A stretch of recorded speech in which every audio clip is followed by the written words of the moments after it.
još radim na ovom skuteru u kojem sam menjao ležajeve, u kojem sam radio kontroler. Na red su došle i ručice sam zamenio, prekidači i ručice gasa. Uzeo sam te, to što na ovom crvenom imaju istu takvu kombinaciju i to je kvalitetno. Sad, problem je kad kupujete te, dobijete kabel koji je kratak sa nekim konektorima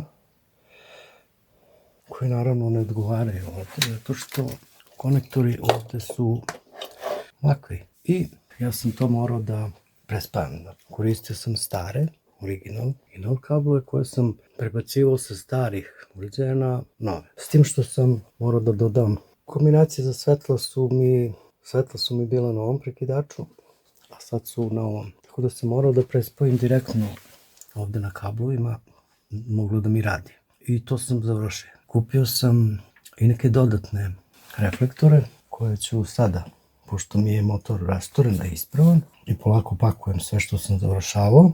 Tu sam povezao to dodatno svetlo na ovaj prekidač. A ovdje imam klasično svetlo, kratko, dugo. Pozicija radi non stop, znači čim se uključi motor ona radi. Još jedna stvar, ovaj motor radi na 60 V, baterija mu je 60 V, to je 67. I ovdje ima jedan mali uređaj koji pretvara napon sa 60 V na 12. Jer svi ovi uređaji, evo je sirena, farovi, svako napajanje mimo motora, koji je u zadnjem točku, je na 12 V. Tako da nema greška, sve silice odgovaraju, pošto je ovdje sve LED zbog manje potrošnje.